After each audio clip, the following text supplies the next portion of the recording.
Ortiz, Superintendente de Servicios Públicos, que nos hablará sobre el futuro de Electricaribe. Doctora Ortiz, bienvenida.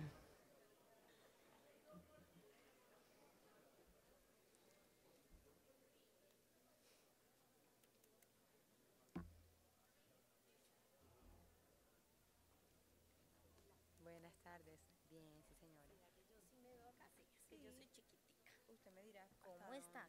¿Tienes para la presentación? Sí, ya enseguida. El apuntador ya se la damos. Pero vamos aquí a organizarnos aquí. Ay, Ahí está fantástico, perfecto. súper bien, Ya. súper bien. Muchísimas gracias. ¿Con este? El verde adelante y el rojo atrás, sí. Perfecto, súper. Listo, por inicio. Puede Bueno, monitorear el inicio. tiempo allí. Ah, perfecto. ¿Tengo media hora? ¿Cuánto? Sí, yo creo que es media hora. No, eso no. Ok, Eso era para ellos. ok, perfecto. ¿Arrancamos?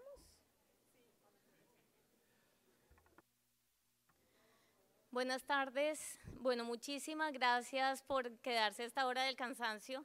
Me corresponde cerrar el día con un tema candente que es Electricaribe, y como si el mismo tema no fuera suficientemente atractivo y llamativo, el panel terminó tocando este tema. Por supuesto que era un tema inevitable acá, era un tema… Ya están saliendo los candidatos, entonces hay todavía un poquito de ruido. Pero bueno, con calma vamos a contarles un poco en qué está la intervención. Iba a empezar una presentación normal, algunos de ustedes la han escuchado porque hemos hecho un gran esfuerzo en socializar el estado de Electricaribe, desmitificar algunos mensajes que han ido surgiendo, aclarándole a la ciudadanía y sobre todo a la región en qué va. Sin embargo, me toca por la participación en el panel anterior hacer una claridad, y es que si algo fue esta intervención, fue una intervención seria.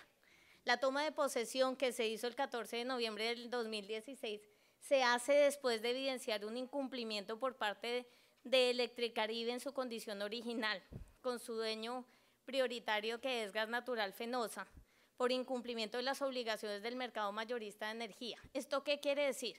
Que Electricaribe estaba a punto de hacer un corte generalizado de energía en la región, un corte para 10 millones de personas, para más de 2.600 usuarios. Eso era una tragedia, de manera que todo puede decirse menos que fue una intervención mal hecha o irresponsable. Las intervenciones no son otra cosa que una medida extrema que tiene el gobierno de intervenir la libertad de empresa para evitar un mal superior, un mal gravísimo, que era lo que iba a pasar en la región, porque ya no solamente era el problema de la mala calidad de la energía, sino que la región se iba a quedar sin energía. Pocas decisiones tan serias y tan valientes como la decisión de intervenir Electricaribe, y en eso es la primera vez que escucho un mensaje negativo al respecto. Aquí además hago un reconocimiento personal perdón que me estoy ahogando, al superintendente José Miguel Mendoza, que fue el que tuvo la valentía de hacer la intervención de Electricaribe en un momento absolutamente crítico pero determinante para evitar que se apagara el Caribe. A ver, yo les voy a contar cuáles son los avances de la intervención, pero lo más importante que tienen que saber es que antes de la intervención, durante el 2016, hubo 67 inicios de procesos de limitación de suministro.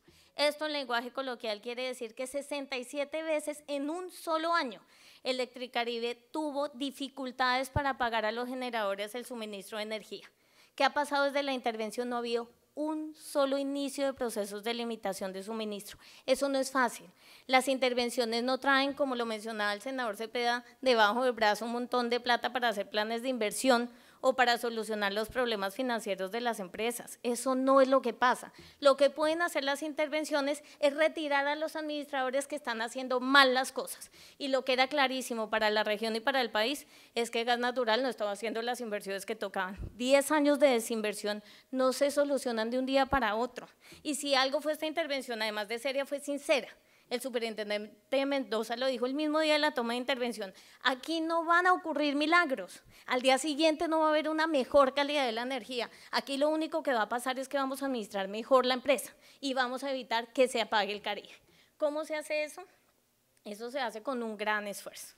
Yo me voy a saltar aquí unas partes para que ustedes vean cómo logramos la garantía de la continuidad de la prestación del servicio. Gracias al Fondo Empresarial, que es una figura que tiene la Superintendencia de Servicios, a diferencia de otras superintendencias, el fondo tiene unos recursos que pone al servicio de las intervenidas. Nunca ha habido un proceso de las dimensiones de Electricaribe que requiera tantos recursos. El flujo de caja en las condiciones que hoy tiene la empresa hace imposible que la empresa lleve a cabo inversiones, pero además hacía inviable la posibilidad de cumplir con sus obligaciones de compra de energía. ¿Qué ha hecho el fondo? ¿Qué hizo la superintendencia? Motivó un decreto de modificación de garantías y una regulación especial para las entidades intervenidas. Eso nos ha permitido que a través del Fondo Empresarial protejamos la energía del Caribe. A través de la superintendencia, no solo desde la empresa intervenida, se proteja la energía del Caribe. Los recursos del Fondo Empresarial se destinaron en su totalidad prácticamente a cubrir al Caribe. 150.000 millones fueron destinados de lo que había en recursos del Fondo Empresarial para garantizar la energía de XM. Adicionalmente, en el año 2016 se expidió un COMPES por 320.000 millones de pesos para garantizar compras de energía. El proceso demorado, la falta de confianza en la empresa generaron que esa autorización general de 320.000 millones solamente derivaran en la aprobación de un crédito por 122.000 millones, pero con esos recursos se compró y se garantizó la compra de energía para la región Caribe, con lo que evitamos el fantasma del apagón durante el año 17 y parte de este año. A final del año pasado se aprobó un nuevo COMPES también por 320.000 millones y hace más o menos un mes adjudicamos a la mejor oferta que se presentó, que fue un crédito sindicado entre el BBVA y la FDN, con una tasa altamente competitiva. Eso muestra una gran recuperación de la confianza. Se presentaron 4 importantes empresas financieras y se otorgó y se asignó este crédito al crédito sindicado entre BBVA y FDN. Como les digo, mostrando un crecimiento en la confianza. ¿Para qué más se han utilizado estos recursos? De estos recursos del último COMPES, 195.000 millones están destinados a garantizar la energía por el 2018. Es decir, nosotros desde la superintendencia garantizamos que la empresa puede comprar la energía y puede trabajar tranquila sin el susto de que venga un apagón, porque las intervenciones no hacen magia. Decir que está intervenido no hace que al día siguiente la energía sea gratis o no haya que honrar los compromisos o se dejen de dañar los transformadores a los que no se les invirtieron recursos durante 10 años. Y eso lo dijo desde el principio el gobierno nacional.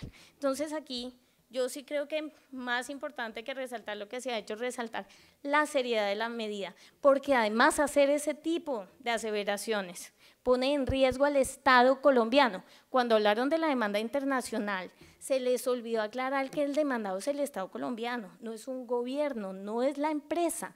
Somos 48 millones de colombianos. Perdón.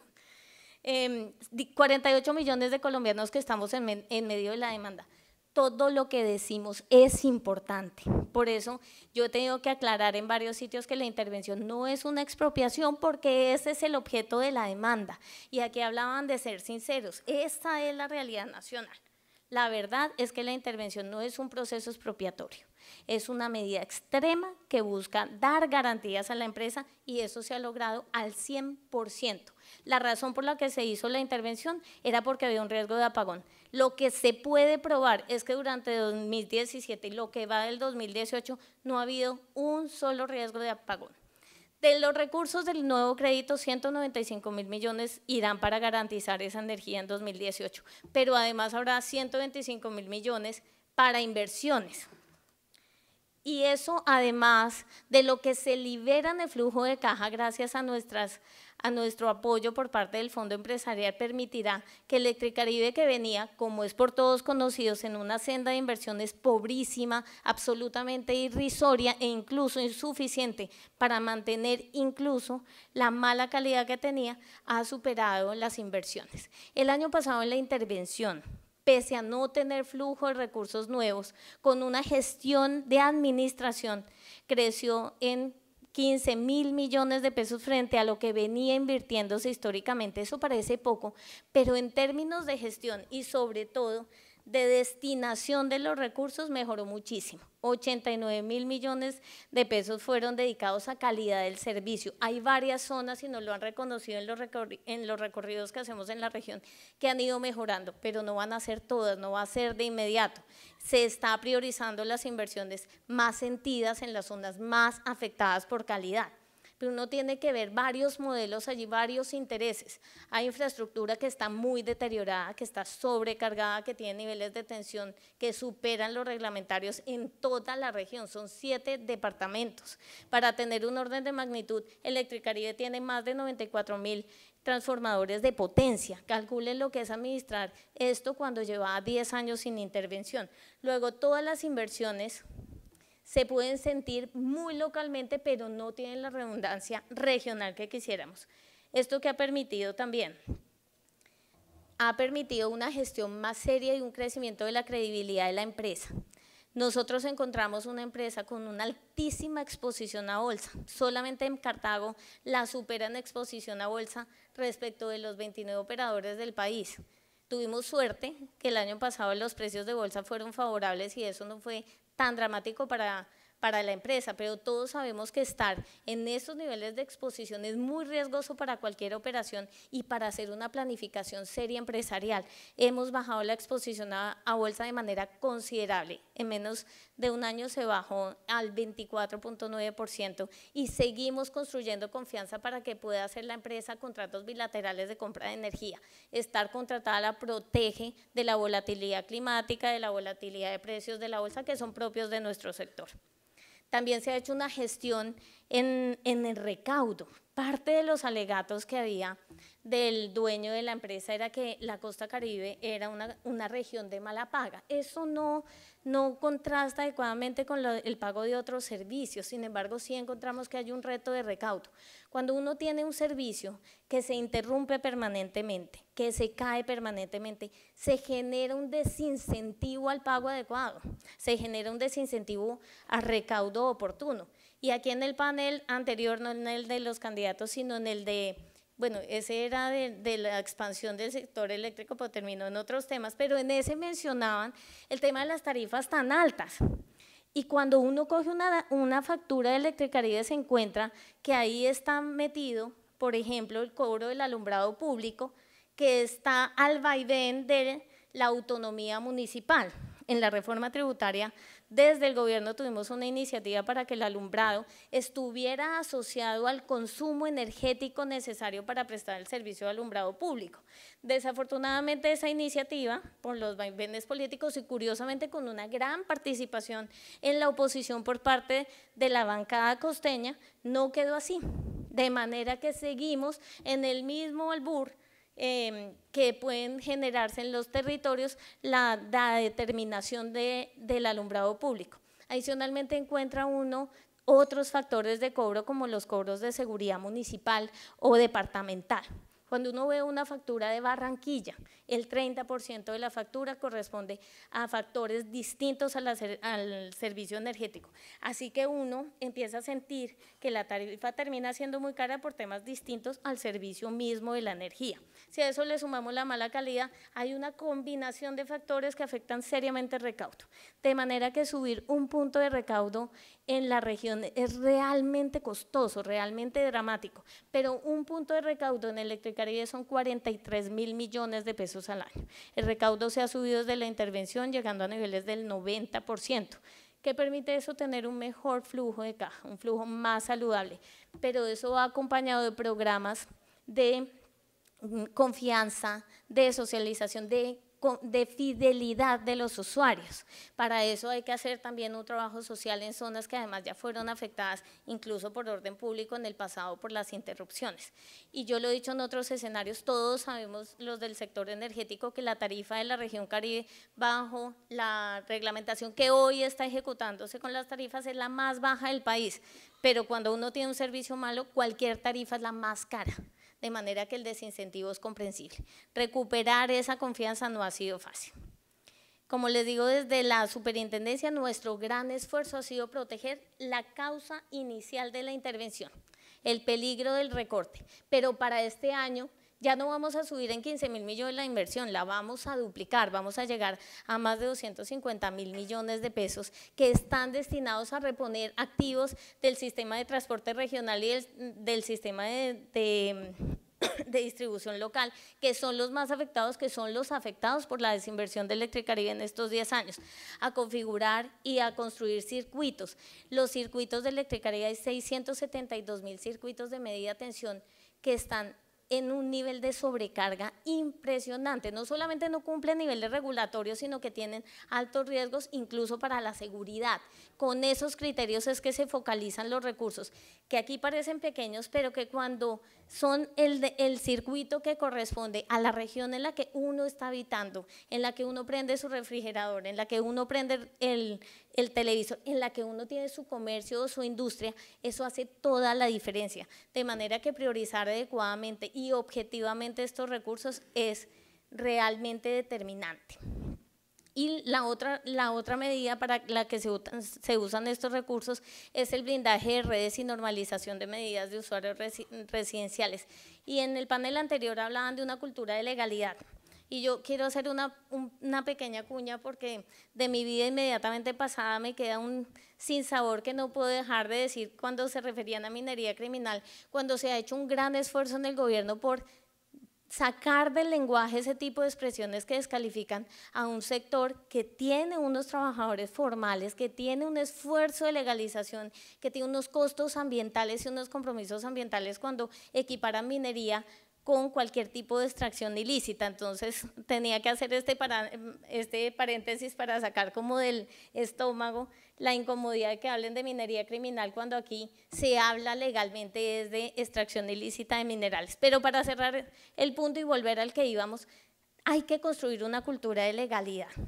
El hecho de que hubiese un mal servicio no es excusa para que haya actos de vandalismo ni de acciones ilegales en contra de la infraestructura. Eso pone en riesgo la infraestructura y en eso también hay que hacer un proceso de capacitación y de culturización. En eso se nos va una parte importante de los recursos. ¿Qué otros esfuerzos ha hecho la superintendencia, en particular el Fondo Empresarial? Además de prestar las garantías, el Fondo Empresarial le ha prestado plata a Electricaribe. Históricamente el fondo lo que hace es eso, da préstamos a las empresas intervenidas. El mecanismo de garantía es innovador, se creó a propósito de Electricaribe, pero se creó para todo tipo de empresas intervenidas. ¿Cuáles son los créditos que se han dado? 15.000 millones de pesos que se dieron en mayo del 2017 y aquí hay que mandar un mensaje de tranquilidad porque el Contralor, con muy buen tino, ha puesto sus ojos en la ejecución de estos recursos para evitar que haya un detrimento patrimonial. Aquí hay que mandar un mensaje de tranquilidad en la medida que Electricaribe ha honrado la devolución de los recursos. Estos 15.000 millones de pesos ya fueron cancelados.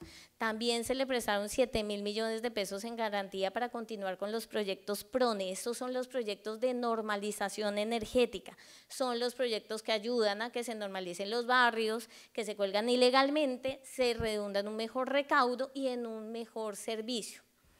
Y 43.000 millones de pesos que fueron a cubrir facturas de XM en noviembre de 2017, de los cuales a la fecha ya ha cancelado 13.000 millones de pesos y va pagando normalmente. Entonces aquí también hay que mandar un mensaje de sí, le estamos prestando plata de 48 millones de colombianos, pero también la está devolviendo y se está viendo mejores inversiones y en garantía de compra de energía.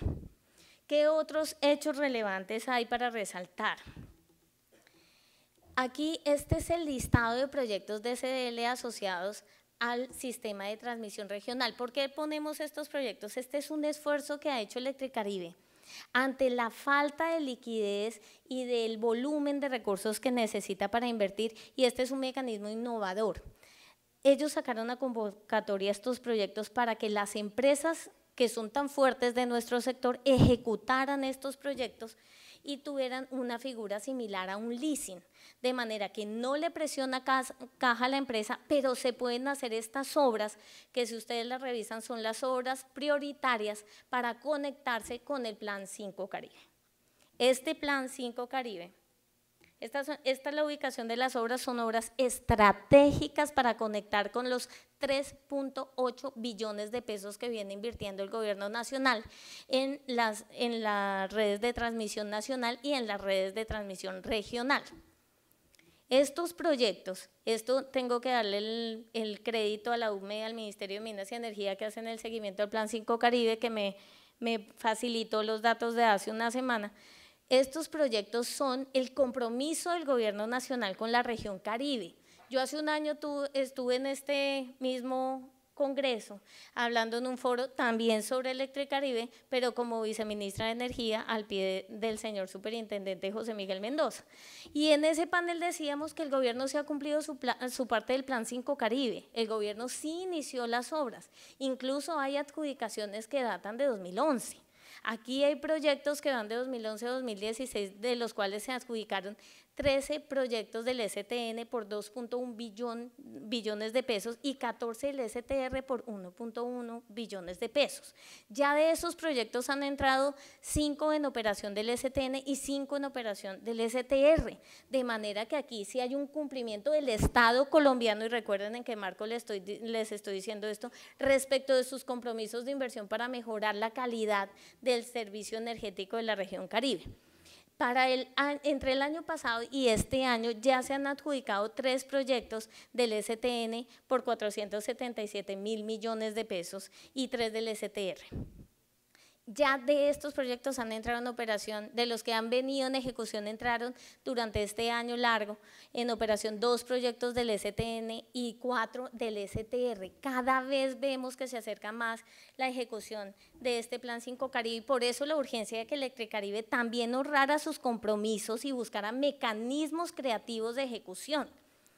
En la actualidad tenemos en ejecución 10 proyectos del Sistema Nacional de Transmisión y 9 del Sistema Regional de Transmisión. Es un volumen muy importante que ha demandado además un esfuerzo de la industria nacional y donde, como siempre, el sector energético ha hecho honra de su capacidad técnica. En estos proyectos que son adjudicados por la UME están las empresas más importantes del país.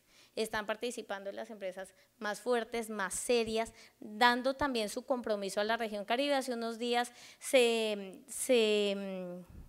inició la operación Río Córdoba, hecha por el Grupo de Energía de Bogotá, quien además se ganó la adjudicación de las colectoras de La Guajira, que son las llamadas a recoger ese potencial eólico del que se ha hablado a lo largo del día de los renovables. El potencial eólico de La Guajira es gigantesco. Es más o menos una cuarta parte de la matriz energética que hoy tenemos en potencial. Podemos tener incluso energía para exportar y por eso tan importantes las interconexiones regionales con Ecuador, con Panamá, porque aquí tenemos potencial energético para vender, literalmente. Estos colectores son muy importantes para que recojamos esa energía del país, pero también redundan en una mejor prestación del servicio del Caribe colombiano. Estos hechos no son aislados a la solución energética del Caribe. Aquí no hay soluciones mágicas y muchos de los aportes que dijeron en los candidatos son valiosos, pero yo creo que el más claro de los aportes que dijeron es que aquí hay un tema de estructuración financiera.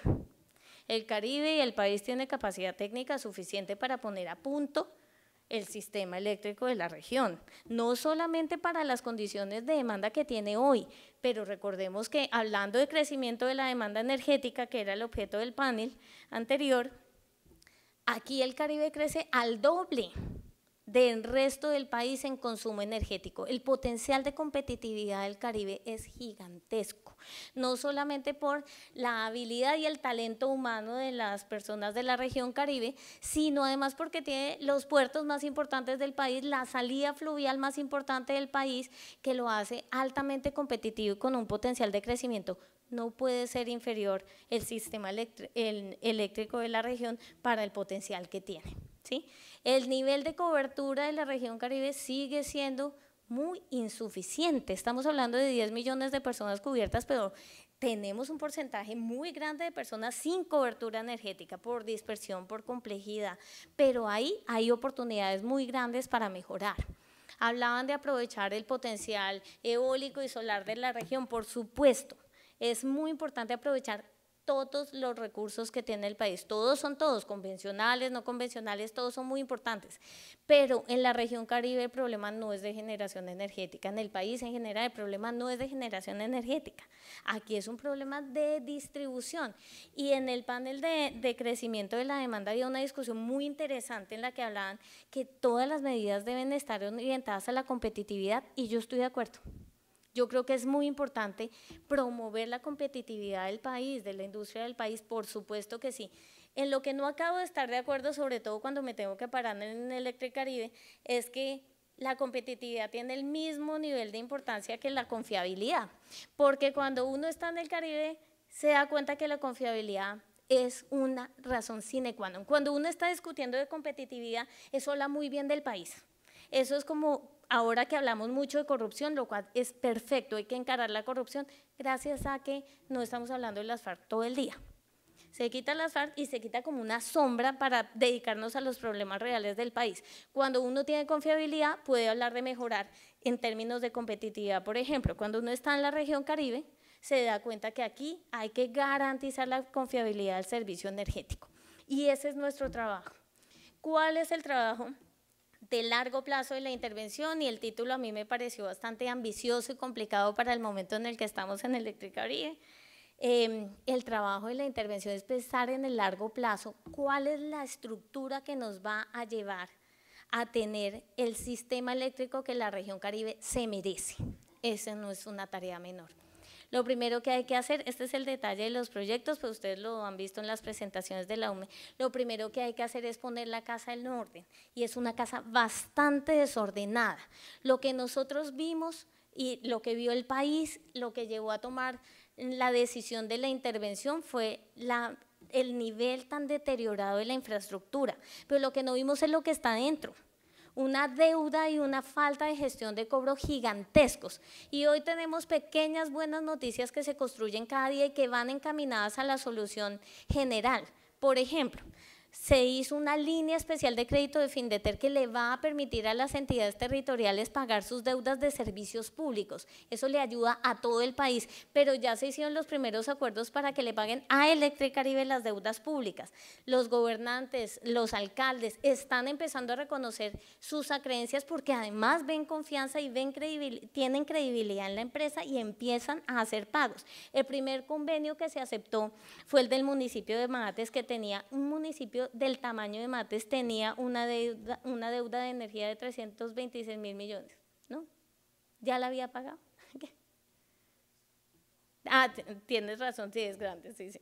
Y recibió un descuento además en eso, debe ser 326 millones, tienes razón, y debe ser con un descuento de 69 millones de pesos. Pero aquí el mensaje es que se va construyendo una confianza y se van buscando mecanismos pequeños y grandes para recuperar el flujo, para recuperar el recaudo, para tener ingresos y para ir saneando y poniendo bonita la casa. Alguien usaba la expresión de poner bonita a la novia, que me parece, entenderán, absolutamente sexista, pero uno para vender un negocio lo tiene que poner divino, las novias no se venden. Pero para eso, ¿qué estamos haciendo? Aquí decían, aquí hay un problema de banca de inversión, y lástima que no está Bruce porque con él tenemos bastantes conversaciones, él es un asesor ad hoc que tenemos en la intervención, pero aquí está el banquero de inversión reconocido a nivel nacional, que es la FDN.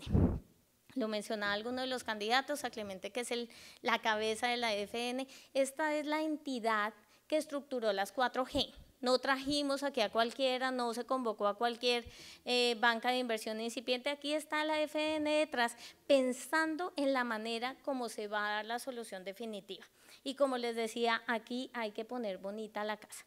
¿Qué identificó la FDN? La FDN tiene que garantizar varios supuestos. Ahí decían, póngale unos requisitos bien fuertes al operador. ¿Cuáles son los supuestos? Pues que se tiene que hacer el plan de inversión que requiere una empresa con el nivel de crecimiento de demanda y con la desinversión de 10 años que le entregaron. Eso cuesta, según la FDN, en un estimado preliminar de alrededor de 7 billones de pesos para 10 años. Esos son 2 periodos tarifarios. Asimismo, tiene que haber una definición regulatoria no necesariamente, pero una definición legal clara de qué pasa con el pasivo pensional que cuando lo tomamos la intervención estaba calculado contablemente en 700.000 millones de pesos y es sujeto a revisión. Hacer la reestructuración de las acreencias financieras que, como todos saben, son de 2.4 billones de pesos, de los cuales 390 son de este sector, que no es el sector que está diseñado para hacer financiaciones de largo plazo ni para hacer análisis de riesgo, porque está obligado a vender para tener el orden de magnitud. Y los otros puntos que hay que ver son que haya un proceso competitivo para que maximicemos la utilidad de este proceso, que debe ser público, que debe ser general, que debe ser abierto. Pero hay otras cosas que uno se encuentra cuando tiene que embellecer la casa y ya se las cuento un poco. Este es el ejercicio del informe de la FN, estas son las alternativas, son alternativas muy generales, ni siquiera me voy a detallar, me voy a dedicar a detallarlas en este tiempo, porque además ya me queda muy poco tiempo, pero es para decirles que en este momento le caben todas las alternativas de banca de inversión, pero para hacer una estructuración más concreta y poner unas definiciones más concretas, falta un elemento determinante para la empresa y era el valor de su ingreso. La metodología tarifaria que se ha mencionado también en otros paneles, la metodología salió con la resolución 15 del 29 de enero del 2018, es decir, acaba de salir y como lo hablábamos al principio cuando llegué con varios compañeros del sector, estamos digiriéndola. Pero esta metodología tiene dos objetivos principales muy poderosos y muy adecuados para el momento de Electricaribe. La metodología tiene la finalidad de bajar las pérdidas y de mejorar los niveles de calidad, que son los grandes determinantes del estado del servicio energético que tenemos en el Caribe. De manera que, independiente de la minucia, que hay que verla una a una cada renglón de las casi 300 páginas de la resolución, aquí hay una señal de tarifa que es acorde con las necesidades de Electricaribe. Electricaribe necesita inversiones que mejoren la calidad y reduzcan las pérdidas, y esa es la finalidad de la metodología. Pero leer la tarifa y definir cuál es el pronóstico del flujo de caja con base en esa tarifa es complejo, de manera que la FN y Electricaribe están revisando cuáles son las consecuencias concretas del flujo de caja de esa metodología. Sin este dato no era posible tener una propuesta de banca de inversión más acertada, más cercana a la problemática, porque lo primero que tenemos que saber es si la metodología tarifaria es suficiente para pagar los 7 billones de pesos. Ese es el primer paso.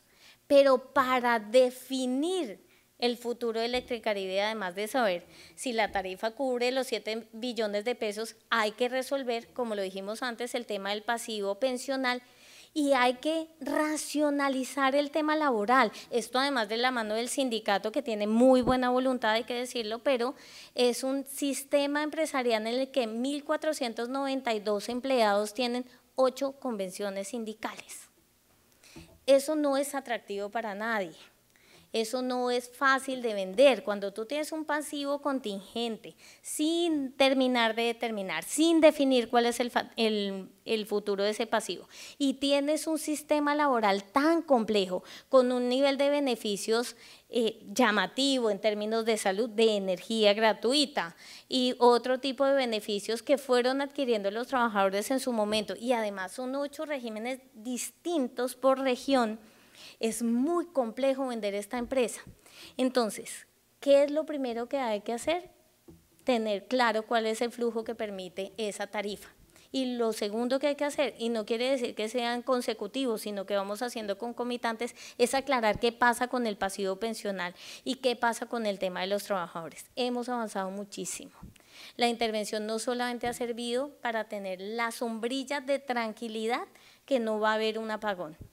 No solamente en eso se ha avanzado en los temas laborales. El mismo sindicato hizo el ejercicio de hacer un único documento que unifique las 8 convenciones, que además a su vez no tenían un documento compilado, sino que correspondían a cada negociación, tenían vivo cada documento de negociación. Ellos mismos han hecho un esfuerzo como contribución para llegar a una solución concreta. ¿Qué nos toca hacer? Definir qué pasa con el pasivo pensional. Y aquí han surgido muchas ideas, estas 9 que son las propias de una banca de inversión normal y otras que han surgido incluso desde la ANDI nos han llegado propuestas, con Bruce hemos tenido unas conversaciones muy enriquecedoras con los gobernadores, con el comité intergremial, con la industria de la región, con los ingenieros de la región han ido surgiendo posibles soluciones, mecanismos de solución, fuentes diversas de financiación para estos proyectos. Aquí estamos innovando en cómo financiamos los proyectos, pero lo más importante aquí es tomar la decisión segura, concreta y responsable de cómo vamos a tener la energía que el Caribe necesita. Cuando hablamos si son 2 o 3 operadores y yo les cuento que tenemos este pasivo pensional que está garantizado con toda la infraestructura, eso se vuelve muy complejo. Hay que definir si el pasivo pensional se puede solucionar aparte y ahí sí pensamos si pueden ser 2 o 3. ¿Sí? Se van pensando las soluciones que han señalado aquí de revisar los límites del 25% para ver si los nacionales, los incumbentes nacionales pueden participar.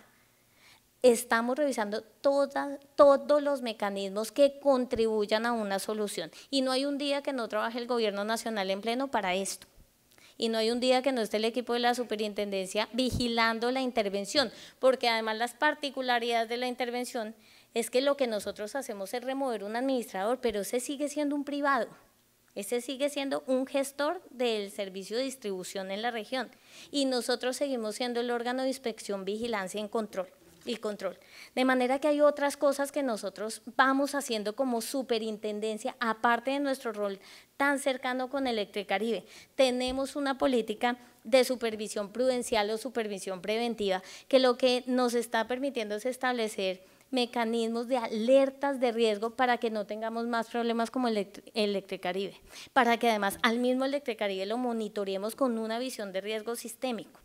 Estamos por publicar en este mes que acaba de empezar, hacia el 20 de este mes vamos a tener la publicación de datos abiertos, que es un ejercicio concertado con el sector, trabajado con el sector en un mensaje de transparencia que este sector siempre ha liderado. Aquí vamos a poner los datos del sector abiertos, protegiendo por supuesto los temas de reserva, los secretos comerciales, pero aquí vamos a abrirnos al público para que la ciudadanía, la demanda, los consumidores puedan ver cuál es la información que hay sobre todos los operadores del país. Y además estamos trabajando muy fuertemente en el tema de vigilancia a través de los centros de control. La superintendencia ha sido muy estricta en exigir que los operadores tengan un centro de control que nos permita ver adecuadamente cuál es el nivel de interrupciones y su duración, sin que tengamos dudas respecto de los reportes. De manera que tenemos un sistema que nos permite, desde la superintendencia, en caso de que una alerta así lo amerite, conectarnos directamente a los centros de control. Se hizo un piloto muy serio con Celsia, con su centro de control en Yumbo, y vamos a poder desde la superintendencia entrar al sistema de control de las empresas cuando el riesgo así lo amerite. Entonces seguimos trabajando también en mejorar los niveles de control para que no se repita la historia de Electricaribe. Esta es una historia que continúa, vamos a seguir contándoles, es nuestro compromiso. Hemos estado hablando con los gobernadores, con las autoridades locales, como les digo, como los gremios. Vamos a seguir contándoles paso a paso para que no haya lugar a dudas, para que no haya sospechas, para que no haya rumores, para contarles de cara abierta al público cómo se va solucionando el problema de Electricaribe. Pero este no es un problema menor, no es un problema que se soluciona de la noche a la mañana, ni es un problema que tiene soluciones mágicas. Aquí vamos a tomar decisiones serias con una estructuración seria que garantice que lo que entreguemos al final de la intervención sea la solución que la región Caribe, con su nivel de competitividad y crecimiento, se merece. Muchas gracias.